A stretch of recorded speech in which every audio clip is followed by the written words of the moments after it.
start matching up the signs and symptoms, so the way the patient is presenting to us in clinic, the physical exam finding, to come up with a clinical diagnosis. You've had Clin Skills 1 in freshman semester. Have you had Clin Skills 2 yet, or is that later on in the semester? Started it. Okay, so as we're going through this, kind of keep that in mind, because I know a lot of things we do refer out, or we need to get imaging to confirm that diagnosis, but just kind of keep that train of thought, like that process in your mind. Okay, the patient is presenting like this. These physical exam findings, this is what we see. This is my primary. These are my differentials, and what do I need to do to treat this patient? And some of these diagnoses we can make via clinical. So, like we'll talk about acute otitis media. Yesterday we talked about serous otitis media with this effusion. And then some we need some labs, or we may need some imaging to confirm that diagnosis. All right, so going into acute otitis media, so this is an infection of the middle ear. Starts with viral upper respiratory tract infection, signs and symptoms, so fevers, chills. Patient may report like fatigue, irritation, inability or difficulty sleeping. If it's a child, they may be fussy. So just kind of keep that in mind, whereas when we talked about serous otitis media with effusion, they did not have active signs of infection. So that's kind of the way you can differentiate those two, because both of them still have fluid buildup in the middle ear, from which can be secondary to a eustachian tube dysfunction or bacteria harboring within that middle ear. But just kind of keep that in mind. So fluid and mucus buildup, and then development of the bacterial infection. These are some of the most common pathogens. Signs and symptoms, so ear pain, fever, decreased appetite, upper respiratory infection, symptoms, fatigue, fussiness. For our physical exam, so the tympanic membrane may be hypomobile. Just remember that fluid is pushing against the tympanic membrane, so it will not move as it's supposed to. So when you ask the patient to Valsalva, you might not see movement from that tympanic membrane. It could be thickened. We may identify fluid or air bubbles behind the tympanic membrane, and then the patient may have a low grade or high fever. A patient officially has a fever if it's over 100.4 degrees Fahrenheit or 38 degrees Celsius. Additional physical exam findings, so it depends on how long the patient has had that acute otitis media. So the TM may develop into bulging, so versus, okay, I identify bubbles, I identify some erythema of the TM, and now it develops into bulging. So that's still from the buildup of that fluid in the middle ear. If it ruptures, that's where the discharge can come from, that otorrhea.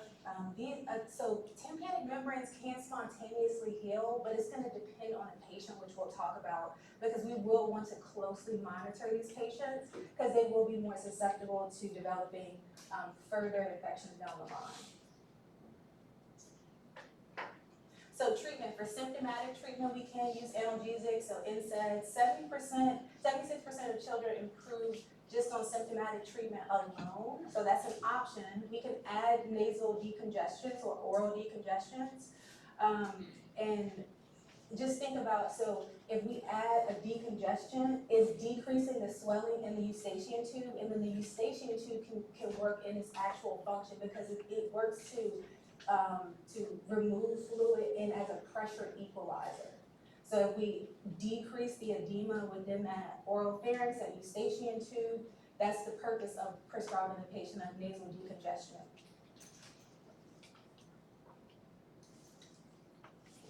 Now, if we start with, say we just do symptomatic treatment. So patient comes in, we give them analgesics, maybe an oral nasal decongestant.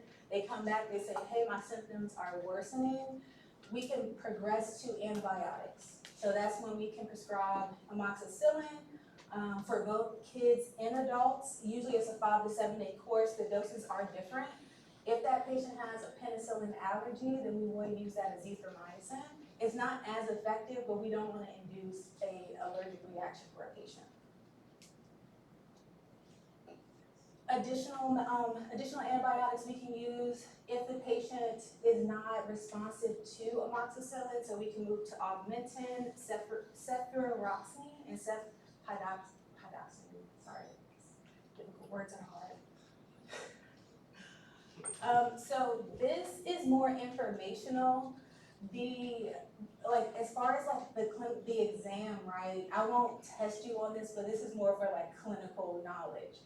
So the SNAP approach is to prevent basically us giving out antibiotics like candy, because we can come to a clinical conclusion that the patient might have acute otitis media. We know that 76% of patients, their otitis media may resolve with just symptomatic treatment, right? So we may not need to give them antibiotics, right? But with patient satisfaction, they're gonna want something. They're like, and you'll get this experience as you get your clinical bearing. They're gonna be like, no, I need antibiotics. Even if it's a viral infection, I need antibiotics. So what you can do is, if you have clinical suspicion, you can kind of educate the patient, give them the prescription, and then let them know if in 48 hours, if the child's symptoms, if their symptoms worsen, they can go and pick up the medication from the pharmacy.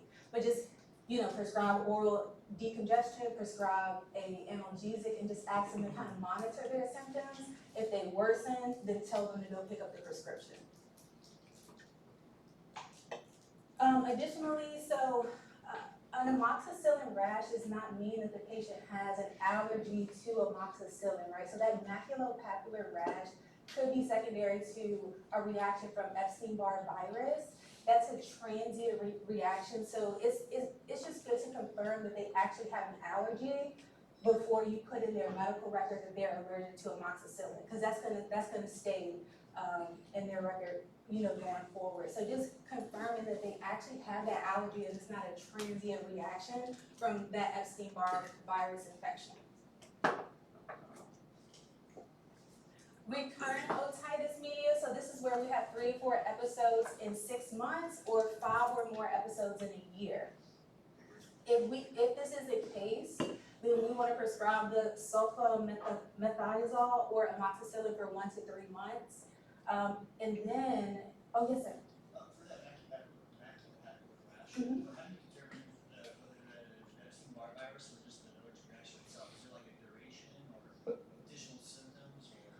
Yeah, typically the rash will start maybe 48 to 72 hours after starting the medication, and then just kind of educating the patient on that it will resolve because it's a transient immune response, so that IgE is responding to that medication, and then it'll resolve. If it persists, or if the patient has serious signs of an allergic reaction, they cannot breathe, they have gasping, wheezing, then those would be indicators for, this patient may have an allergy, and we may need to discontinue that medication. But sometimes it's really hard because parents aren't really patient, to kind of let these things play out. So that's why we kind of talk about it, so you can know in clinical practice how to differentiate and just use some clinical judgment. All right, so if a patient has recurrent acute otitis media, so recurrent is a little different than refractory. So refractory is we prescribe amoxicillin, right? And then the patient their symptoms never resolve. So they are not responsive to that antibiotic. And then we can go and prescribe augmentin. So that's refractory, right? Acute otitis media is refractory to amoxicillin. Recurrent is where we prescribe augmentin or amoxicillin. It resolves. A couple months later, the patient gets it again. It resolves. So it's recurrent. So the medication can treat acute otitis media, but the acute otitis media is recurrent throughout the year.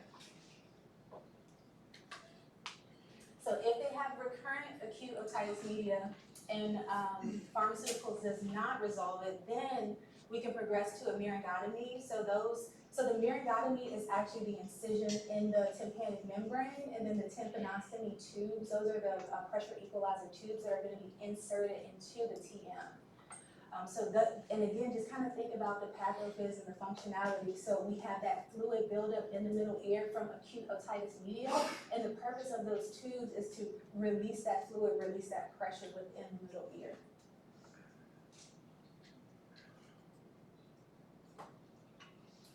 So no specific precaution, like water precautions.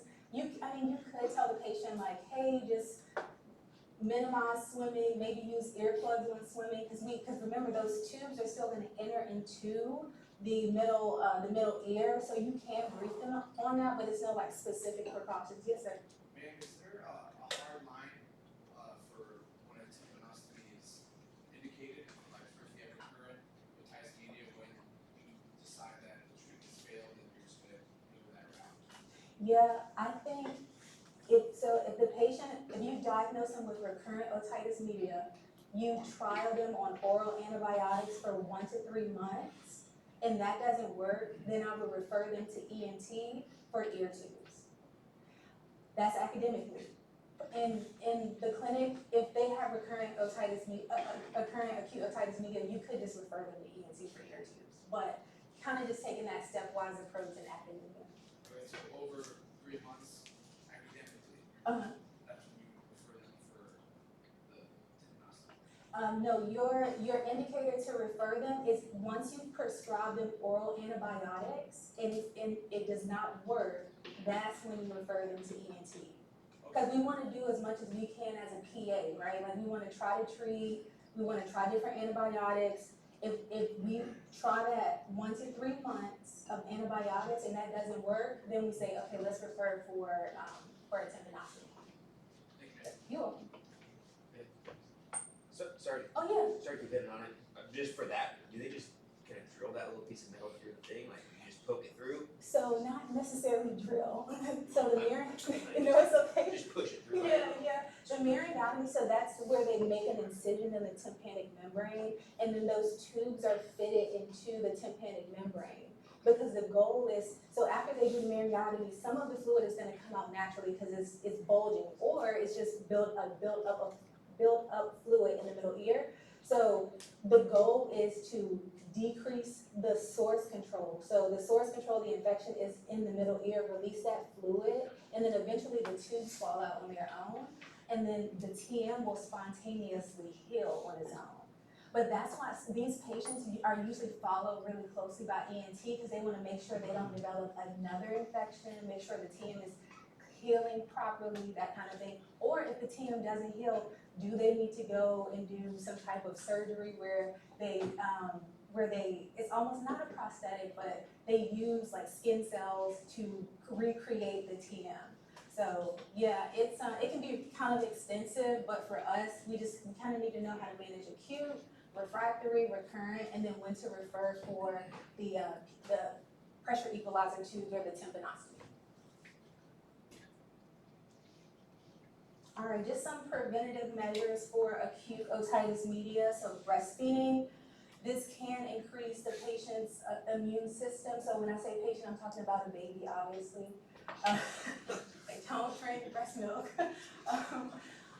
This pneumococcal conjugate vaccine. Yeah, I'll get that like in my evals or something.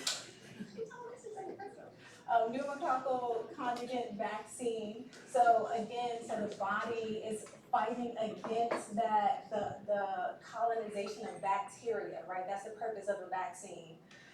Avoid tobacco smoking, so that irritation of the oropharynx, the nasopharynx. Smoke, we all know like tobacco use, smoke is, even if it's secondary, it can cause acute otitis media, especially in children.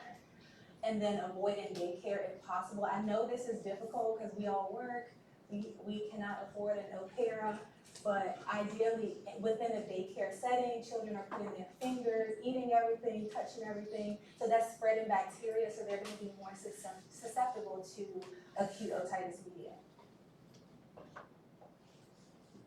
Some complications of acute otitis media include chronic otitis media, mastoiditis, petrous, apicitis, facial nerve paralysis, and intracranial complications.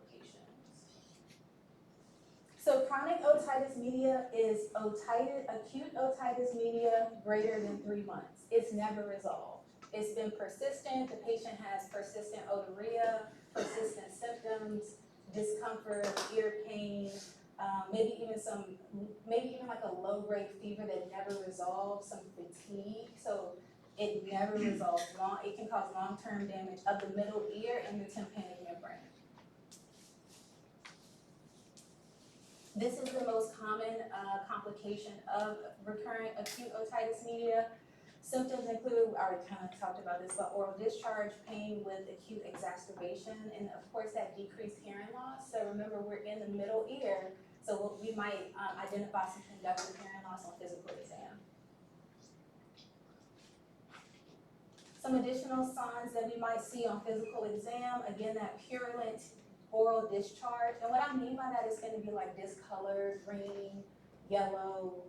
It might have a little bit of blood in it, like a funky smell to it as well.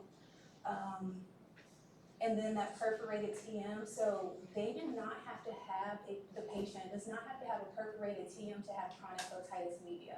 They may have it, but that it is not like an end-all be-all, because they can still develop an infection within the middle ear without exposure to the EAC. So just understand they may have it, but it's not like a definite. And then that conductive hearing loss. Treatment, so we will have to refer them out to ENT to remove that debris, because when getting into the middle ear, that's kind of out of our scope. We can brief the patient on some preventative measures like water precaution, using earplugs, keeping the EAC dry, and then antibiotic use. So for chronic otitis media, the treatment is oral ciprofloxacin for 1 to 3 weeks. So if a patient presents to you and their symptoms of purulent discharge, ear pain, you do a physical exam and it aligns with otitis media, but it's been going on for longer than 3 months, you want to start with oral antibiotics. Topical antibiotics are not going to treat the infection that's been going on for 3 months.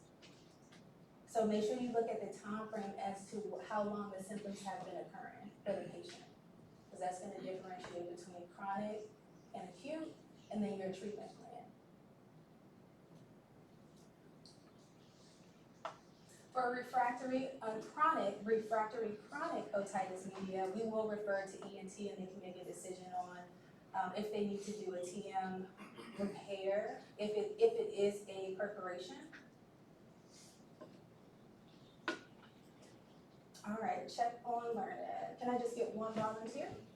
25-year-old female complains of ear popping discomfort for several months. She thinks her ears are filled, her hearing fluctuates, and she has difficulty clearing her ears, clear ears. Her medical history is significant for allergic rhinitis, which of the following is most likely potential for future complications of her conditions. What are we thinking?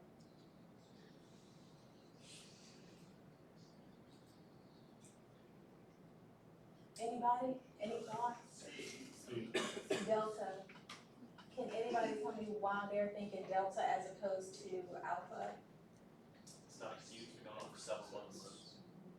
And then also yesterday we talked about some of the risk factors associated specifically with serous otitis media, and that is allergic allergies or seasonal allergies or allergic rhinitis. So you can take a look at those as well. Ma'am, how would you roll out malignant otitis? I guess external, never mind, didn't read it all. Oh, okay, okay. Yep, go ahead. Oh, I mean, let's do that. We can kind of walk through the other ones. So that's a good idea. So that's not acute, so it's not acute otitis media, and then exostosis. So we talked about that yesterday too, where that's a bony bulge within the EAC, but it's covered by a skin mound. So we don't really know exactly what it is until we get a CT to confirm, because we know CT will help us identify bone conditions. And then malignant otitis externa. So that's going to be more, or necrotizing. Remember that, necrotizing otitis externa. So that's where we'll see those granulations on the ear. That's extreme, where the patient may have some cranial nerve palsy, so some droopiness of the face, droopiness of the eyes, because the nerves are not properly innervating those muscles. And then cerumen impaction.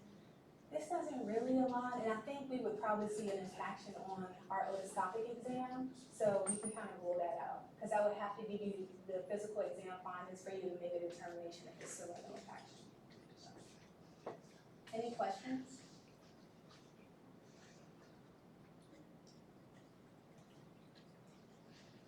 All right, one more volunteer. A 3-year-old boy is brought to his primary care provider for discharge from his left ear in the past 2 days. He has had pressure equalizing tubes put in 2 months ago and has recovered well without any discharge until 2 days ago. Physical examination reveals purulent drainage from the ear with an in-place PE tube. Which of the following is the most appropriate medication for this patient? What are we thinking? Alpha. We're treating, so the patient has PE tubes, but they have developed an infection from the PE tubes, which is not an abnormal thing. What we can do even as primary care, we don't have to send them out to ENT to say, hey, they have an infection, they have PE tubes. We can treat them topically with the fluoroquinolone. Remember,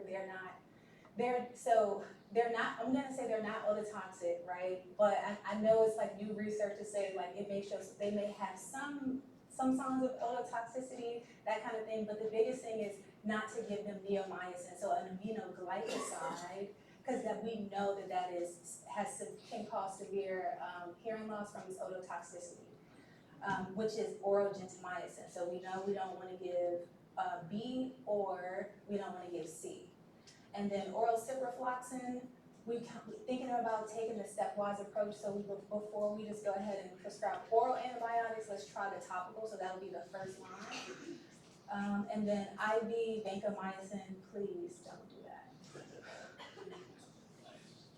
All right, any questions? All right, let's go to the next slide. Give me 1 second for transition.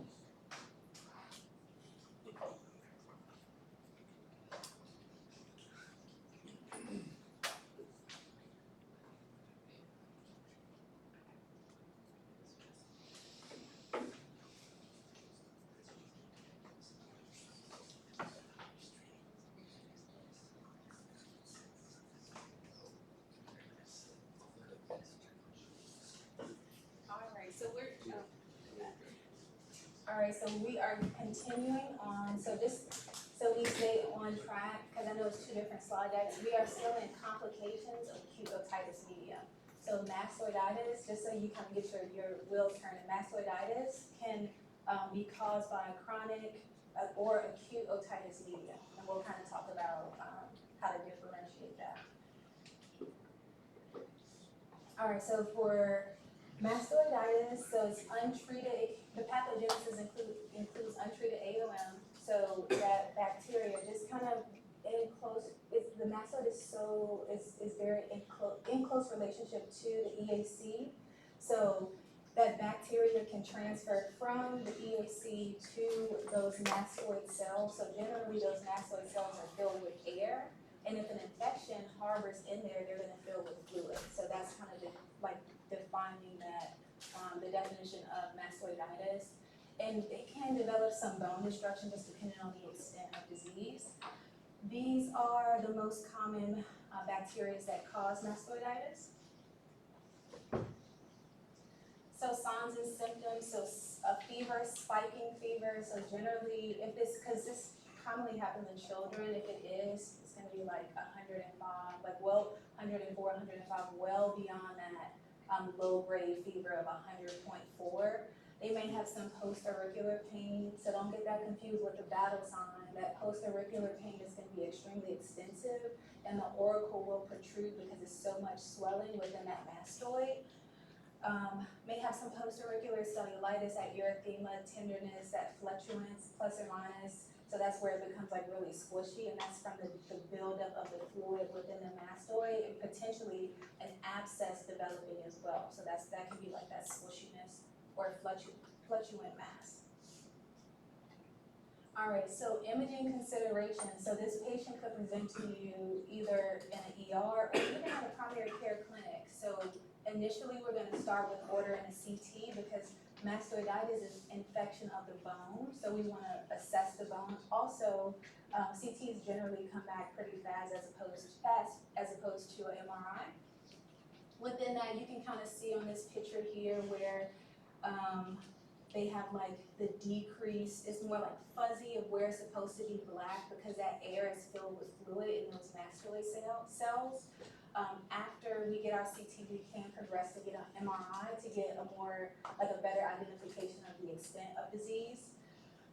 Labs we want to consider, so getting a culture, which will require us to do a myringotomy. So the infection at this point is still within the middle ear because remember, acute otitis media is causing mastoiditis. So we want to source control, do a myringotomy, and get that fluid out of the middle ear. And while we're doing that, we're going to get a culture and send it off to lab. For treatment, so we would do all of these steps collectively, and I think you'll get like more of this as well in ER, probably a little bit in surgery as well when you take those courses. But if a patient has mastoiditis, we definitely need to admit and consult to ENT. So depending on your setting, if you're in the primary care clinic setting, right, we need to coordinate with the ER. We don't just like send them over to the ER, we coordinate. If we're in the ER setting, we admit this patient, start IV antibiotics, and then we want to consult ENT and get them involved because they're going to help make some decisions as to does this patient need a mastoidectomy, where essentially that's removing the mastoid bone to source control that infection because that bone could be necrotic. So, any questions on that first portion? No? Yes, ma'am. Ma'am, on that CT scan, is it on the right side? That's where the infection is, where the Yes, more where darker? the arrow is pointing here. Oh, I don't know how to use the pointer. I'm so used to like walking around. I don't think this there we go. So yeah, right here. So this is normal. You can see like how dark it is here. So generally air is gonna be dark. And then here is kind of fuzzy. So that's gonna be the fluid. And just in case you guys can see. So this is normal on this side, air, because their air, mastoid cells have air in them naturally. And then here's a little bit fuzzy on this side. It's not a lot of clarity there.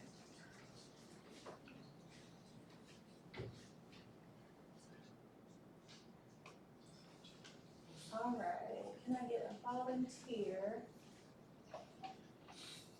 6-year-old female is brought to the emergency department for right ear pain for 3 weeks. Her mother states that she thought the child had an ear infection.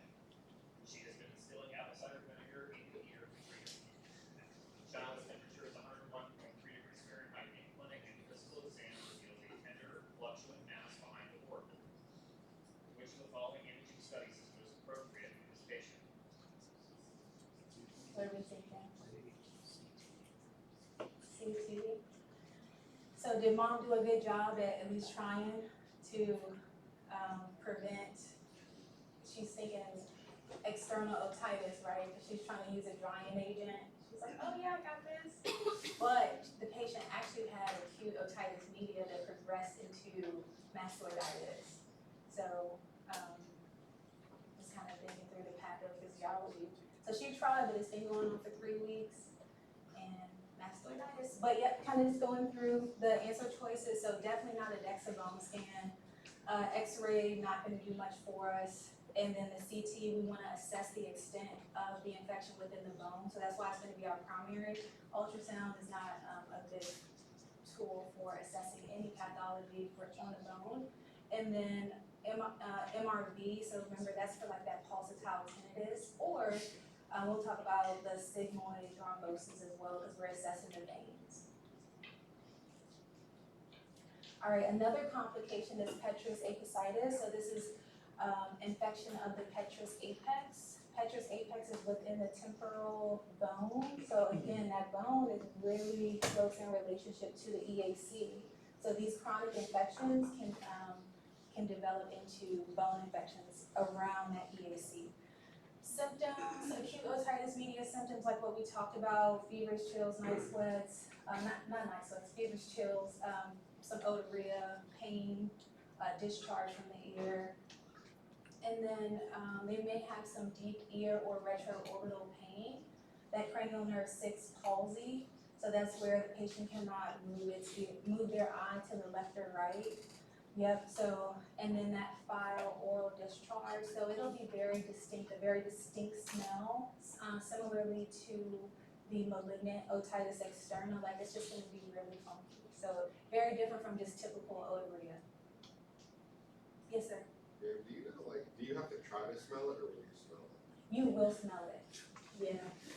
And I personally not recommend smelling it, but it will be an awful smell, yeah.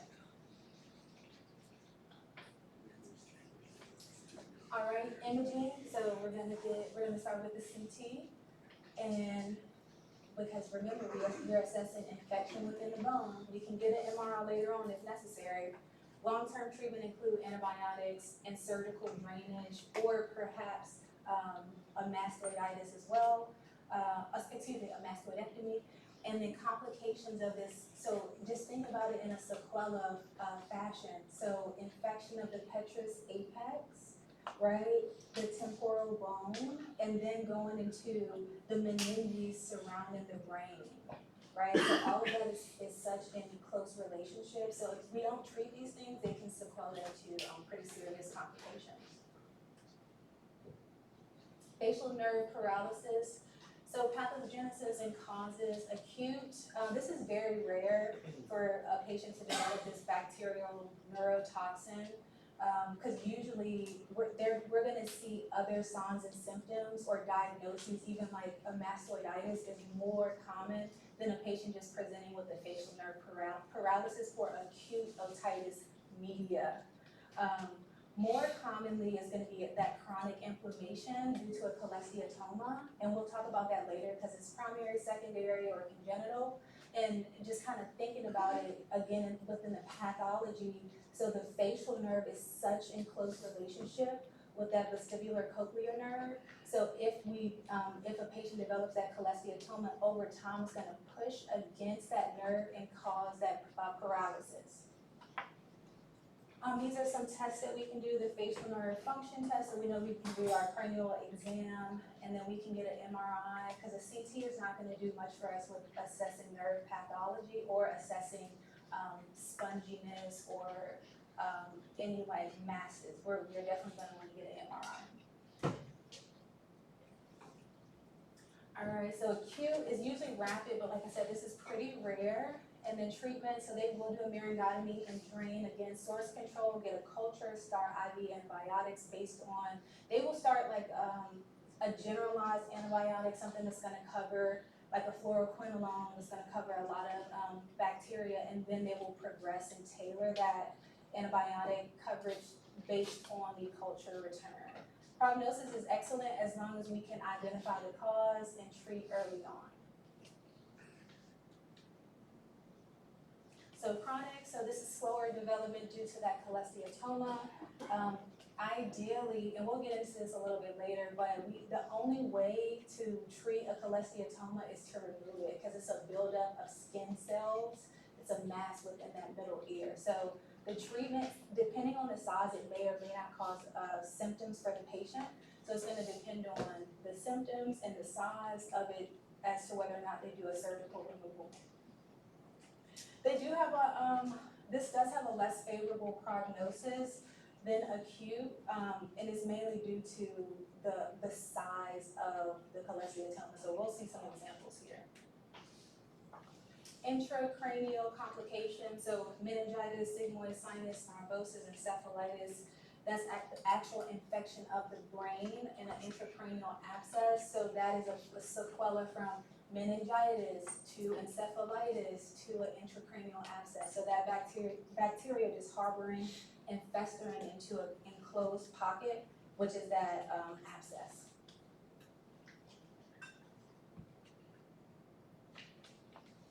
So meningitis, infection of meninges around the brain.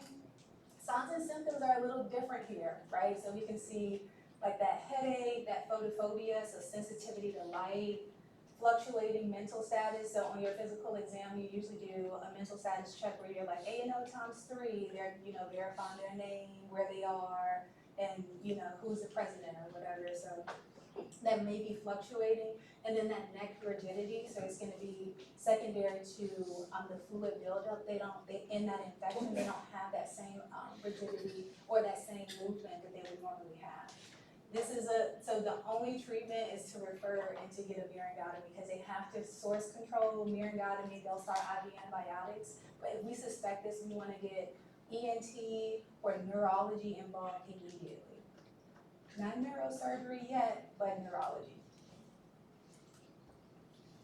For the sigmoid sinus thrombosis, so this is where bacteria builds up within the bloodstream. A clot is developed into that venous pathway, and then it's blocking within that venous pathway. This can lead to septicemia. So just think about the blood running through the entire body, going through the venous pathway, going through the arteries, right? So that as the blood is flowing through us, that infection can also flow through us if it's not treated. So that's septicemia, infection of the bloodstream.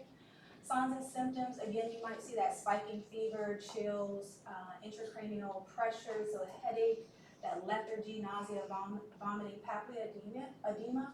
So that's swelling of the optic disc. You will only be able to see that when doing your fundoscopic exam. And then torticollis is neck stiffness, so they won't have that natural movement within the neck. Usually it's generally to one or the other side. And you'll get more of this. I'm trying not to teach you cardio and neurology and ENT because those are junior and senior classes. So this is kind of just, you kind of understand what it is, signs and symptoms, complications, but the focus here are the ENT diagnoses. And it's no blueprint marker on there either. Yes, sir.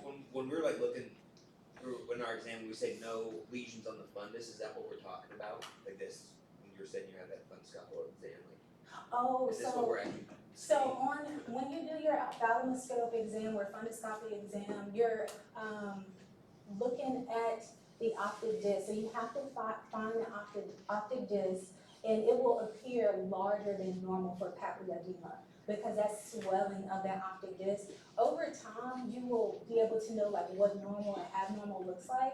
And then they'll also talk about this in ophthalmology, but specifically for lesions, we're looking for nicking, so AV nicking of the blood vessels. Is it any discoloration, that kind of thing? that's not what we're talking about here, though. Specifically, what we're talking about is the papilledema. Yeah, so that would be the swelling of the optic disc. So it would appear almost like you're looking at the optic disc through a magnification glass, because it'll be kind of protruded and swollen, like protruded out. Yeah, but it will take time for you to develop like what does papilledema look like? You have to kind of see a lot of normals to be able to develop that to identify that abnormal. All right, so our imaging, a choice of study would be the MRV, so venography, because we're assessing the vein, right? That clot is within the venous system. Treatment will be IV antibiotics, and definitely want to admit this patient if we are suspecting or considering this as a primary or differential diagnosis. And then usually I think surgery will get involved for that surgical ligation, potentially cardiology, but we definitely want to consult regardless of if we're in primary care or within the ER. So going into CNS infection, so extremely rare because we've kind of worked our way through like the least severe complications to the most severe complications. but this can occur, and you'll get more of this in neurology, but it can occur in the extradural space, subdural, epidural space, or actually within the brain, and this is due to untreated acute otitis media. Signs and symptoms, headache, low-grade fever, and those are the most common organisms there. Complications, so again, thinking brain abscess, if it ruptures, that infection spreads, and then it can lead to meningitis, encephalitis, sepsis, death. So that's sequela. For treatment, it would be, if it's a brain or subdural, we wanna get neurosurgery involved. And then if it's extradural, we'll get ENT involved because it may be secondary to a mastoiditis, so they can kind of, make that determination. Where else will we get neurosurgery involved? With what other diagnosis that we've already talked about? It's only one other. When coming up with our differential, it was one other diagnosis that we talked about where we would consult neurosurgery specifically. And they had that retroauricular pain and discoloration. They had some discoloration underneath the eyes. Skull fracture, yeah, I heard somebody say skull fracture. So if we were thinking of vascular skull fracture, we also want to consult neurosurgery. I think that was like 2 or 3 lectures ago, but.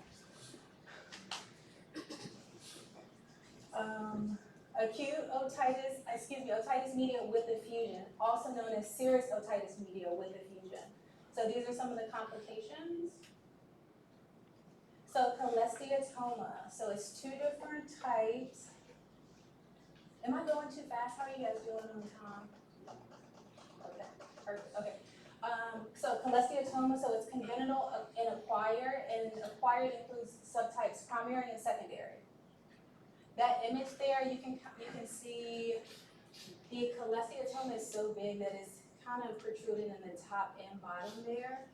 So that patient would definitely probably need surgery. So congenital cholesteatomas are rare. The pathogenesis is uncertain, but the theory is that where the TM is supposed to be flattened, like those skin cells are supposed to be flattened out, that doesn't properly happen. Also known as like involution or reduction of the skin cells into that TM. So that's like the primary theory. Signs and symptoms, so usually patients are asymptomatic. Yes, sir. Ma'am, will we be required to diagnose based just off of pictures? Oh, no. No. Yeah, I wouldn't do that. Sorry. And so signs and symptoms, usually patients are usually asymptomatic because these are smaller. So these are congenital, they may have like a small bump on the TM like in this picture. But when we get into the primary or secondary or acquired, those are usually larger. On physical exam, you can see those as well. Now going into acquired, so just thinking about what a cholesteatoma is, so it's a buildup of squamous cells into like a hardened ball, just like a hard mass, just to kind of simplify it. It develops, but it's in the middle ear. So remember that the TM also has that squamous epithelium on it, and then the retraction may be from chronic eustachian tube dysfunction, maybe they've had a perforated TM. Those squamous cells can enter into the middle ear and cause that buildup of skin cells. So and again, like this is not well understood, and even if like you Google it or whatever, you'll see where we don't really know, we as a profession don't know the exact pathology, but they have different theories as to why these conditions happen. And then also just paying attention to, did the patient have surgery? Do they have a history of pressure equalizer tubes? Because we are breaking that TM anatomy, and anytime that happens, the skin cells have an opportunity to go into that middle ear and build up. And that's what a cholesteatoma is, buildup of skin cells. They migrate into that middle ear. So whether it's retraction of the TM, surgery, PE tubes, all of those things are important to kind of pull this together. This is just the pathogenesis of the theory for primary acquired cholesteatoma, so it starts with that local inflammation. Patient may have some eustachian tube dysfunction, so the ear is not equalizing the way that it's supposed to. Mucus buildup, edema, the temporal bone drainage is decreased, so again, that infection can harbor. Why is that other picture not showing? Okay. Chronic eustachian tube, chronic inflammation. So in this next picture where that TM is after eustachian tube dysfunction and chronic inflammation, you can see the retraction pockets there in the TM.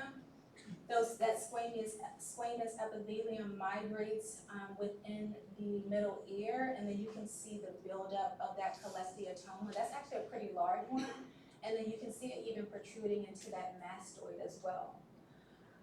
Chronic inflammation, infection continues, and it's just gonna grow larger and larger and larger. So it'll just continue if they don't remove the entry.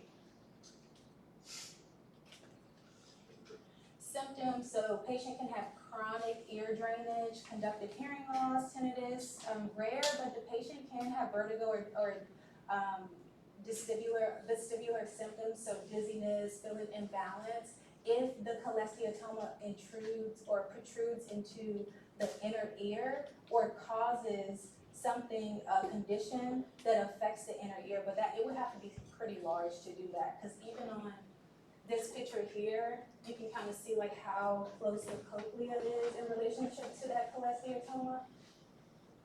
Right there, the cochlea, but the nerves are right there. We have that oval and round window. So if for some reason that cholesteatoma pushes against that ossicular chain, those that stapes can protrude into that oval and round window. So that's where we might suspect inner ear pathology. And that stapes in that oval and round window. We might suspect like vestibular symptoms, dizziness, sensory neural hearing loss, that kind of thing.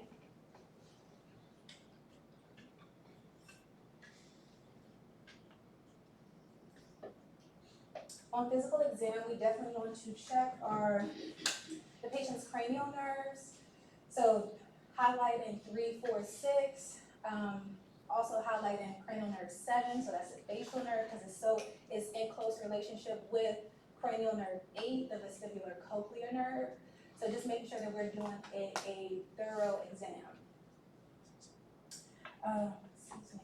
And then check for nystagmus, so that's why I'm saying highlighting 3, 4, 6, just to make sure that those other nerves that innervate the eye are not affected.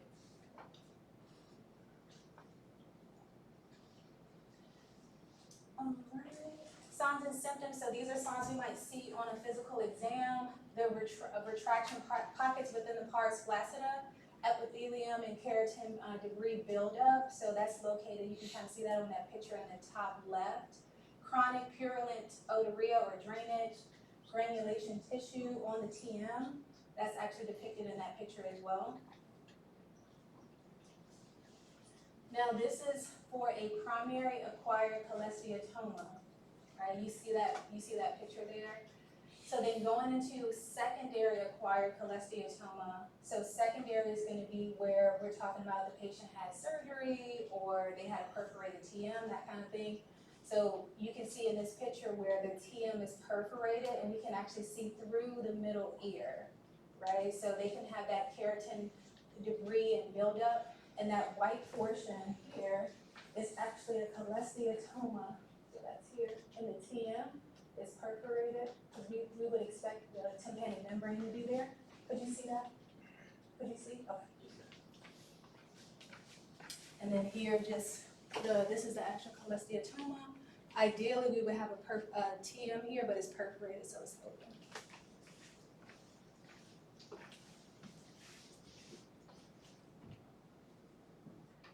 All right, now in this particular picture, we can see where the TM does look normal, but it looks like a protrusion behind the TM. So maybe this patient had surgery where they had their TM repaired, but regardless, those squamous epithelial cells can still get into that middle ear and develop a cholesteatoma. Any questions on that? And if I give you a picture on the exam, you won't have to it will only help you come up with your diagnosis. It won't be like, tell me what this is. Cause I need to prepare you guys more for vignette settings, not just like, can you identify cholesteatoma?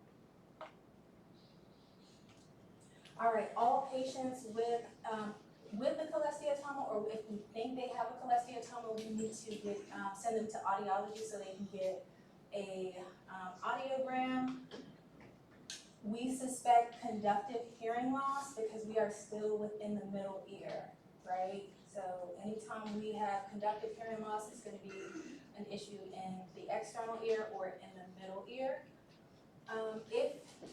If we do suspect sensory neural hearing loss, that's when we can think about that labyrinthine fistula, also known as a perilymphatic fistula. So that's where I was talking about where the bones from the stapes protrude into that oval and round window. So we'll talk about that a little bit later once we get to inner ear.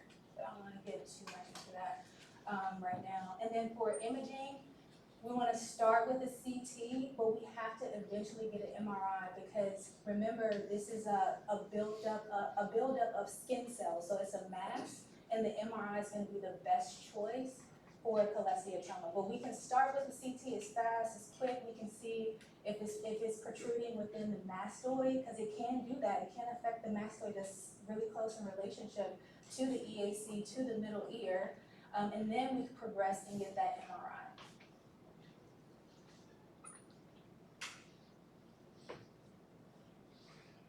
All right, treatment, so topical antibiotics, just clarifying, this is gonna be the treatment for a patient that has otorrhea with a cholesteatoma. The topical antibiotics alone will not treat a cholesteatoma. The definitive treatment is to remove that marsupialization, to remove that cholesteatoma, where they go in, they cut the TM, and then depending on the size, they make an assessment to actually remove that cholesteatoma from the middle ear.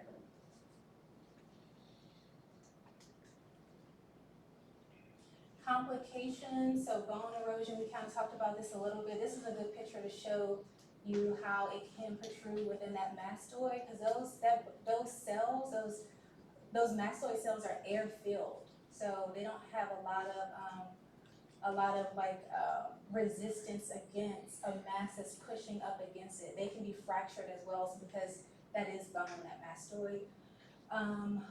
Erode into the inner ear, so dizziness, again, that just depends on the size of the cholesteatoma. That's not always. Facial nerve impingement, again, because the facial nerve is in such close relationship. And then it can erode into an intracranial meningitis or brain abscess, but that's extremely rare.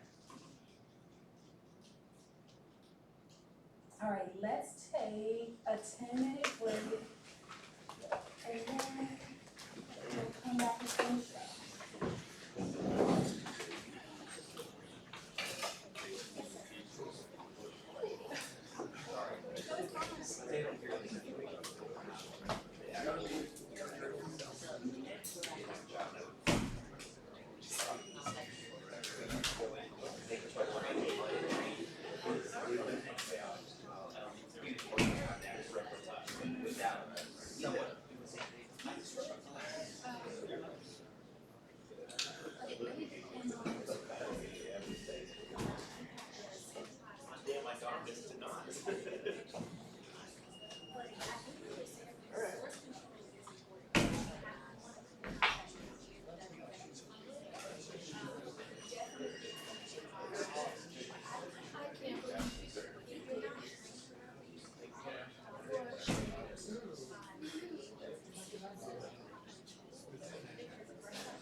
He said, I don't care what everyone else says.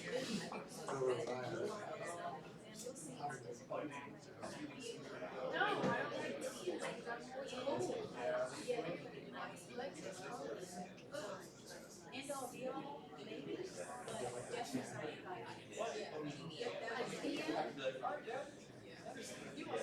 I'm pretty sure I just figured it out. Oh, yeah. So, you say, I sit there and it's like,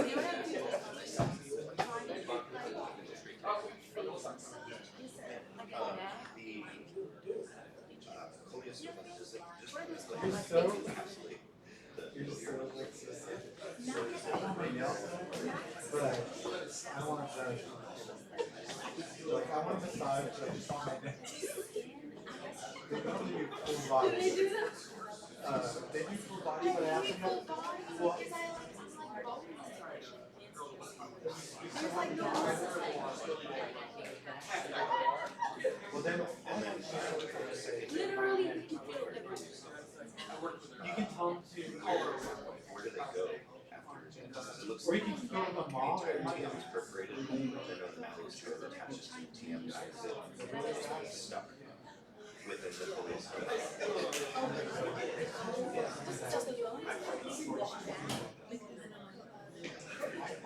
That's not a thing. So I feel like it should be. They can sell. I've heard Like just. oh,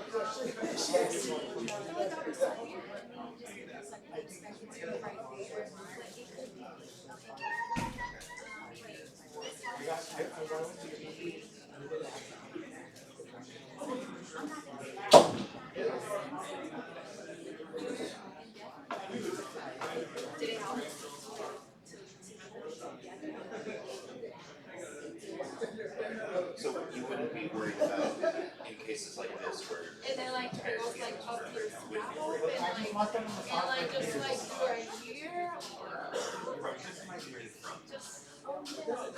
usually there's and we'll talk about it. Because I've done facial and they do like massage and it's like when I do that here, they do my. but like I feel like if she just does that without the facial, it's just my neck.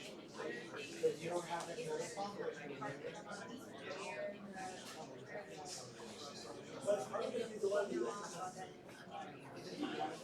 But your head, that's pretty severe.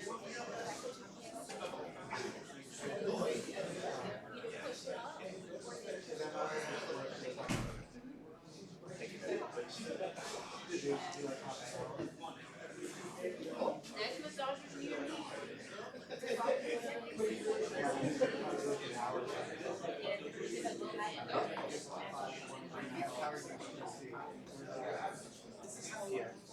Massage and feet. That's like a very I mean, they will do it, but you probably do a membership and they probably do like $180 for like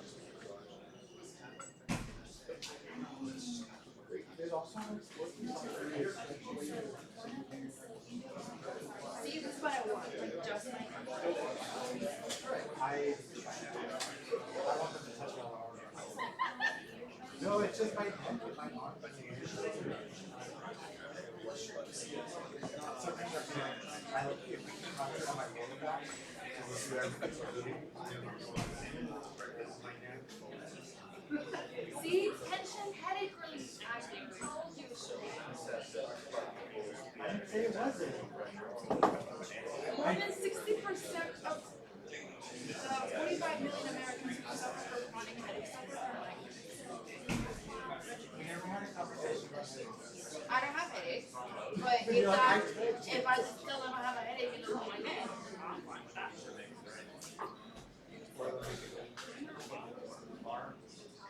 You can make something worse that doesn't exist. oh, you 100% can. You 100% can. Like, Yeah. you mess up your own body, you can 100% cause it. You 100% can. Book appointment. With message and It was so the acupuncture guy, he's like, what's wrong with you? I started like listing his oh, there's no violin. Sunset race.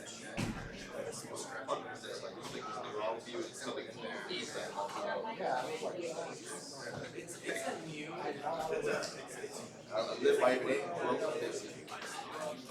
Every new day, you have to move 74 hours. I live by that creek. I try not to have Similar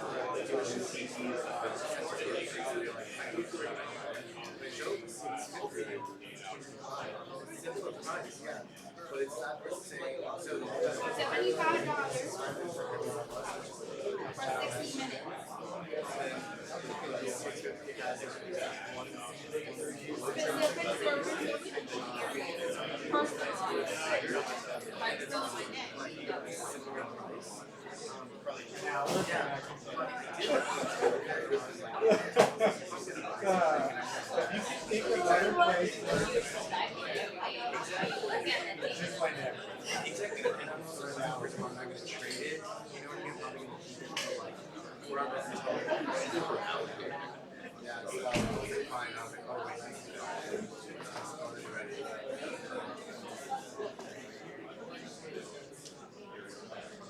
Yeah, and then I think I heard, so it was like 200 something.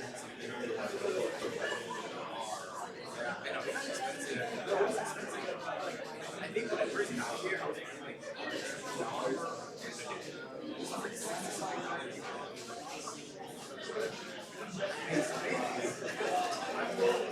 that's what it did. Now it's been get to rent.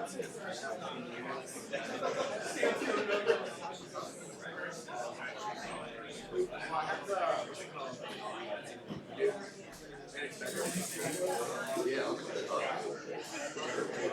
It was just that one, like that feeling later. Exactly. It was like she told me about like I've been like this.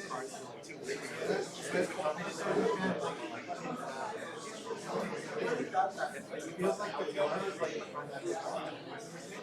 Because if not, it would be like you're more expensive. just like I need that. this is like normal. So it was like actually. You're like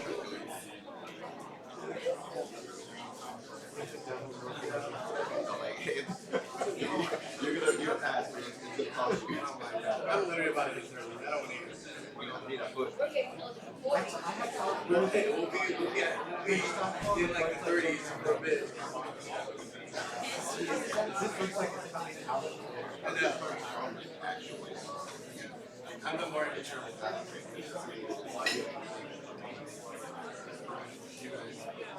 Yeah, I'm more and later on it was like more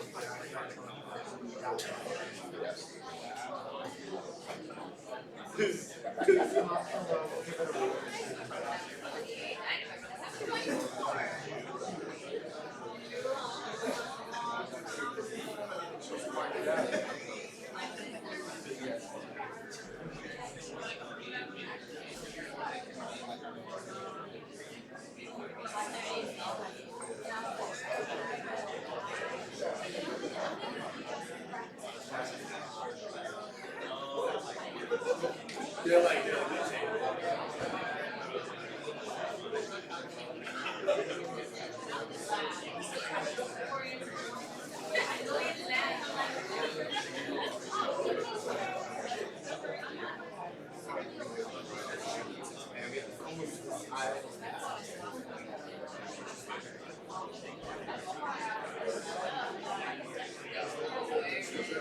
hey, not me. People who order ramen and once, with all the cheese, like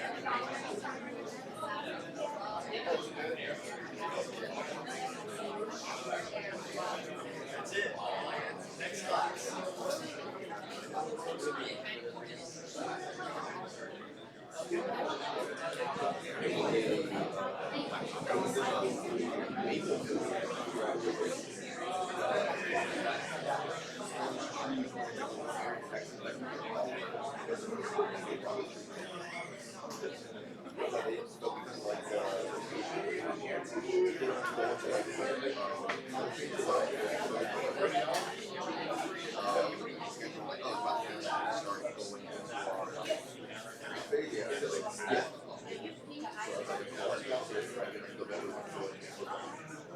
It would be nice to have Alright, let's go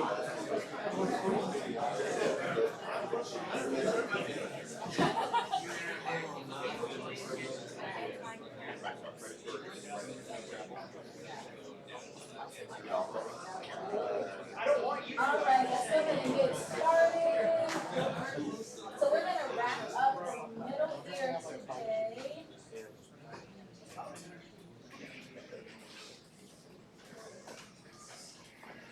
Alright, any questions thus far about, or what we talked about? So generalized questions. What exam do you guys have on Friday? Is it radio? Oh, pathology, okay.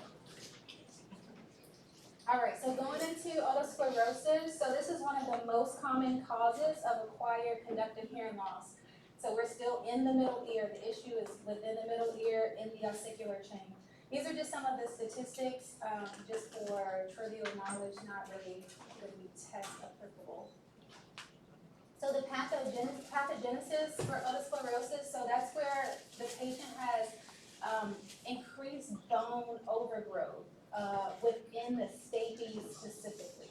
So you can kind of think about this like arthritis in the stapes. So in arthritis, and you will get ortho next semester, but you have bone spurs. So it's like a bone spur developing on the stapes, causing it not to move. So, because remember when sound is conducting, generally those ossicle bones are moving, and the stapes is not able to conduct the sound when it has that abnormal osteoblast or osteoclast activity. These are some causes of immune disorders like multiple sclerosis, viral infection. It can be hereditary, so just making sure that you check the family history. Stress fractures, so fractures around the ear as well, like within the mastoid, can cause the bone, think about the bone reacting to that stress fracture and trying to produce more bone turnover. So it's almost like a natural reaction for the bone to produce more because of a stress fracture or surrounding. It's trying to compensate. Signs and symptoms, so these are generally, this condition generally is slow to progress. It's bilateral and asymmetric, so I know that can be a little confusing, but so the hearing loss is going to be bilateral, but it's going to be at different frequencies, and it could be at different decibels, so significantly. So they might have 30 decibels of hearing loss on the right ear and only 10 decibels or no decibels of hearing on the left ear. So that's where I'm talking about asymmetric. So significant change in the amount of hearing loss, plus or minus tinnitus. Physical exam finding, generally it's going to be normal. We're doing it as a precautionary to rule out other causes of the patient's hearing loss.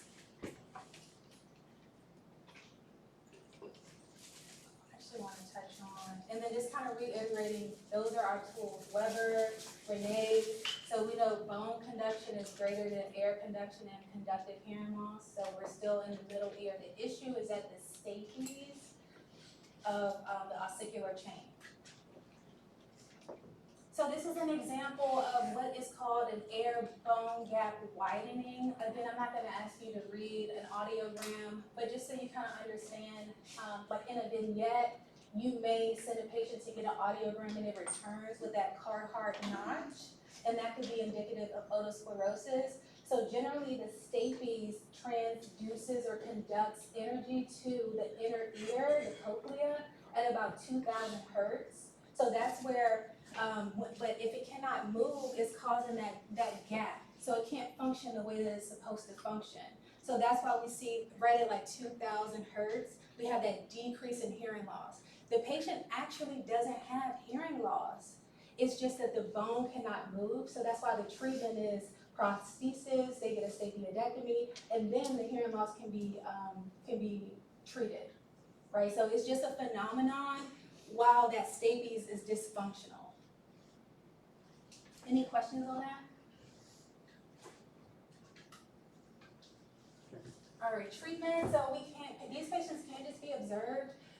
We can prescribe them those bisphosphonates to decrease bone turnover.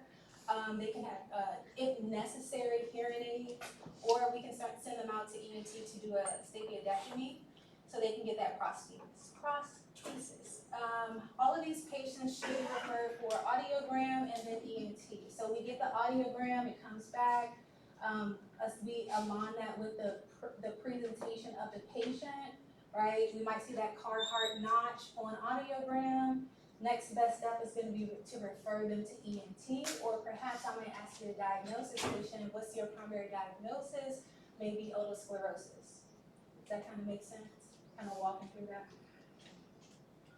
All right, next going into trauma. So causes, it can be explosion or an impact injury, and not just, not like just an accident, but I saw like people do head slapping competitions, or yeah, oh my gosh, like yeah, like something like that can also cause trauma to the middle and inner ear. Symptoms, pain and hearing loss. Physical exam, so we may see a perforated TM, conductive hearing loss, decreased mobility of the TM. That's an example of a perforated TM there.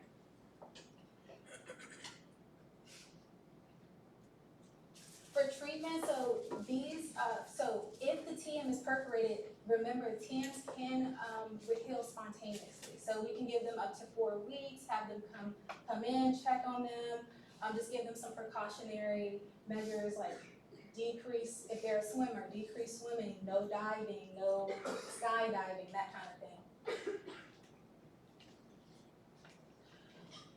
So we'll have the patient return monthly. This is a good picture of a patient who had a TM perforation that spontaneously healed, and you can see the fibrosis or the thickening of the TM. That's that white matter on the TM there.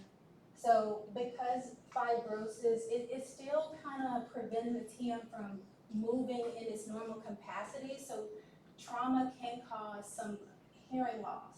Does that make sense? Because ideally the TM would move, conduct sound from the TM to the ossicular chain to the inner ear. But if that TM cannot move the way it needs to because of that fibrosis, that thickening, then the patient can have some permanent hearing loss. Complications, infection, usually from water exposure, that ossicular chain disruption, and then referral, point of referral. So if the patient has a change of hearing greater than 30 decibels for longer than 3 months, that's our key indicator to refer to ENT. So if a patient presents to you and they have a perforated TM, we do have the option based on their signs and symptoms to allow that TM to spontaneously heal. But if after 3 months it still has not healed, our next step would be to refer to ENT. Neoplasia, so this is very extremely rare, so the glomus tumor, so specifically in the middle ear. Yesterday we talked about neoplasia in the external ear, which is squamous cell carcinoma, and then the glandular neoplasias that we talked about was 4 different types. But this is specifically for the middle ear. They might have that pulsatile tinnitus, that hearing loss, plus or minus a vascular mass, so that's what's depicted in that picture there. Behind the TM, or we might see some neuropathies, so some dysfunction of cranial nerve 7, 9, 10, and that's why we want to make sure we do our cranial nerve exam. So any pulsatile tinnitus, so if a patient presents to you and you see that within their signs, symptoms, and presentation, we have to get a MRV or MRA because we need to assess the arteries and the veins of that patient. We can kind of tie that into the physical exam. If you definitely see a patient with that and they're with this picture here, and they're complaining of pulsatile tinnitus, definitely our next step is to get a MRV or MRA or just order both. We can definitely order both. And then we'll refer them out to ENT. ENT will coordinate with oncology to determine the treatment, because oncology is going to determine if they need chemotherapy, radiation therapy, that kind of thing. But we will refer them to ENT, and then they make that coordination with oncology. So earache, this is just kind of generalized information. We've covered ear pain in general, like for a lot of these conditions.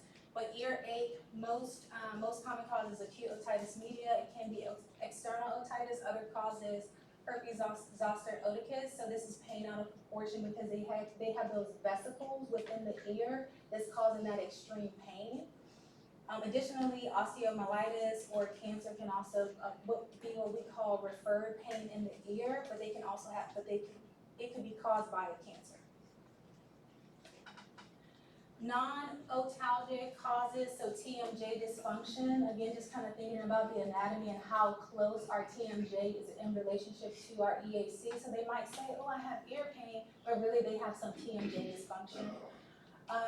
And then that glossopharyngeal neuralgia, so that's that lanciating pain. It's extremely painful, and that's rare. If that is the case, or if you suspect that, we will refer out to neurology.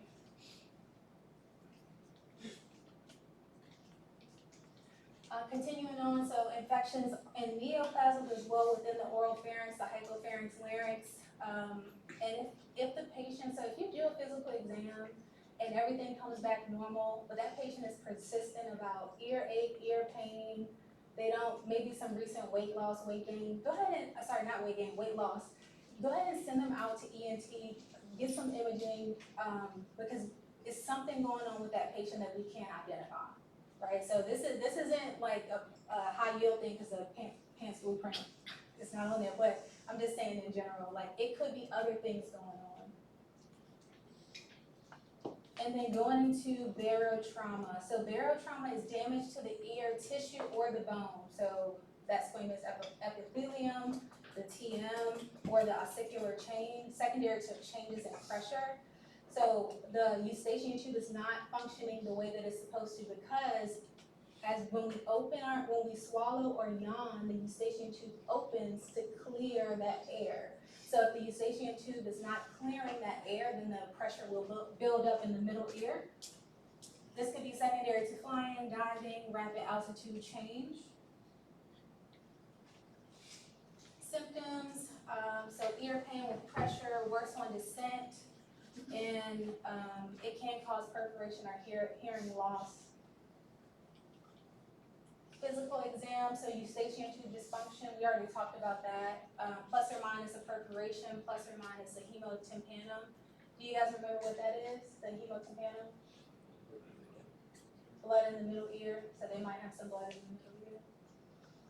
All right, prevention, so just swallowing, yawning, Valsalva, also known as autoinsufflation, but we don't ask the patient to do that if they have signs of an active URI or infection.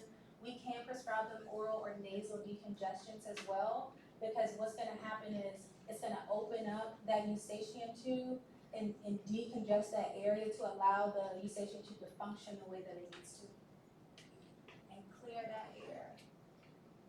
These are our treatment options. We start with autoinsufflation, Valsalva, progressing to oral or intranasal decongestants. Frequent flyers may require that tympanostomy or a myringotomy. So myringotomy is just the incision of the tympanic membrane, but remember the tympanostomy is where they actually insert the tubes. So we can do a myringotomy to drain the ear. We can do a myringotomy to drain the air from the middle ear, but just kind of understanding like what that is. But the actual placement of the tube is a tympanostomy. All right, barotrauma continues, so diving. So diving is a higher risk for barotrauma as opposed to flying. If the patient or even if your family member is like, hey, should maybe like to scuba dive. If they have allergies or a URI, it is not a good idea to go and scuba dive in Belize. Because so just kind of, again, going back to the pathophysiology, if they have a URI or an allergic reaction, allergic rhinitis, what's happening within that eustachian tube is swelling up, right? So then the eustachian tube cannot function the way it needs to and open and close. When you go diving, pressure increases and it actually closes that eustachian tube so it can't function at all. So you're just helping the idea of barotrauma. if you go diving while having a URI or having some type of allergic rhinitis or allergic episode. So it is two different types of barotrauma secondary to diving, so descending. So this is when the patient goes down too rapidly. Complications in the ear pressure builds up so fast that it actually perforates the TM. Complications include the hemotympanum because the pressure is so heavy that it's not only perforating the TM, but it's damaging that epithelium layer as well. It can lead to a perilymphatic fistula, so that's where the pressure builds up and it pushes into that oval or that round window. So remember, the oval and round window split the middle ear from the inner ear. So then now we're gonna have some inner ear symptoms, some vestibular symptoms, vertigo, dizziness, nausea, vomiting, that kind of thing. Okay, and then really specific treatment for these patients is just gonna depend. We need to know to get ENT involved immediately. Like, this can be pretty detrimental, because just think about, we're in the inner ear. Those ossicular bones are pushing in that inner ear. Now, decompression sickness is a little different. So the patient is ascending, so going up too fast, and the air bubbles retract from those cells and build up in the middle ear. Again, it can still cause the hearing loss, the vertigo, but the specific treatment for this is the recompression therapy. And we actually have a chamber here at BAMC as well. So we would still refer to ENT, but specific treatment is recompression therapy for decompression sickness. All right, we kind of went over this a little bit, but a perforated TM is definitely a contraindication for diving. Just kind of get into some of the pathophysiology. So that imbalanced thermal system, that cold water, it overbears the cochlea. So the cochlea is filled with like a fluid, and if it's too, and the fluid balances us. So the cochlea's purpose is to keep us balanced. That's our vestibular system. If it's overran with cold water, we become imbalanced, right? And that's what will happen when diving, especially at deep depths, where that cold water is overtaking that cochlea, and we don't know how to respond to that. So we might develop emesis, disorientation, nausea, vomiting, vertigo, etc. All right, if I could just get one volunteer. A mother brings her 2-year-old daughter to your urgent care with complaints of fussiness and ear pulling for one day. Her left TM is remarkable for a hypomobile tympanic membrane with purulent fluid behind the TM. The patient's temperature is 100.6 Fahrenheit. All of the vital signs are remarkable. Which of the following is the most likely pathogen causing this condition? All right, what are we thinking? What are we thinking? Let's start with the diagnosis. What is your primary diagnosis based on? So 2-year-old coming into urgent care, fussy, pulling at the ear, AOM. Well, actually, pulling at the ear is really associated with external otitis, but this patient has purulent discharge, hypomobile tympanic membrane. That really keys us in that the infection is in the middle ear. So don't get too distracted on just the pulling of the ear, because the infection had extended from the middle ear to the external ear. So kind of just reading through all of the signs and symptoms of the patient. Purulent discharge, purulent fluid behind the TM. So again, we know the infection is in the middle ear. Patient is feverish, because we don't want to assume that the patient has serous otitis media, right? Because they are feverish, so they have acute otitis media. So which of the following is the most likely pathogen causing this condition?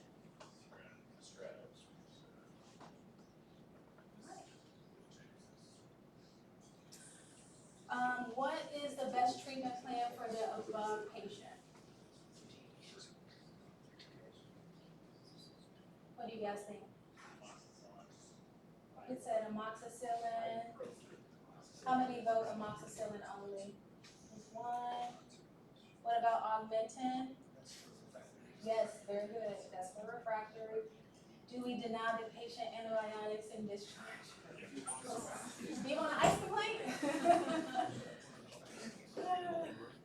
Alright, and then ibuprofen and amoxicillin, that's what we're thinking more D, and then cefdimir. If they have an amoxicillin allergy, What was that? if they have an amoxicillin allergy.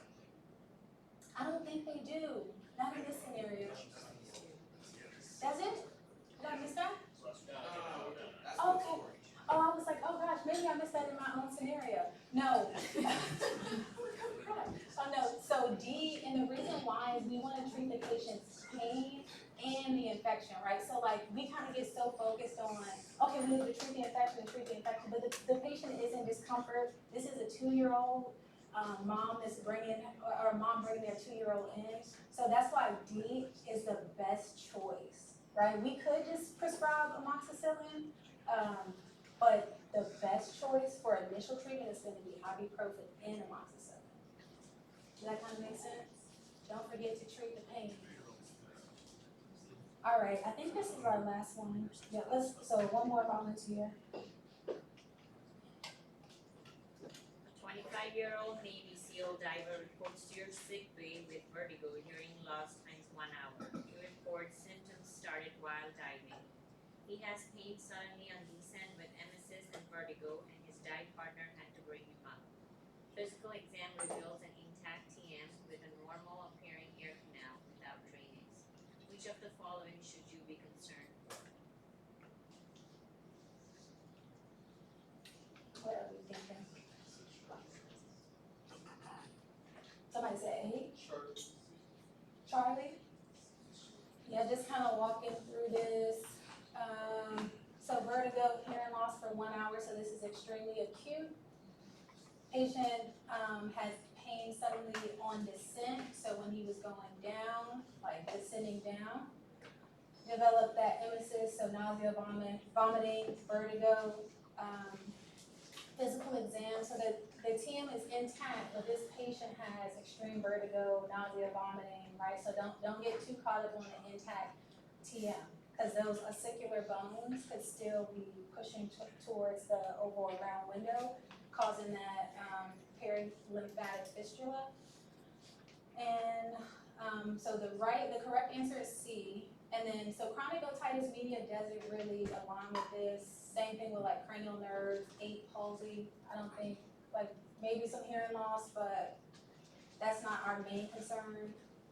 The endolymphatic hydrops, so we'll talk about that in the inner ear lecture. And then the septic thrombophlebitis, so really no signs of infection. Any questions on that?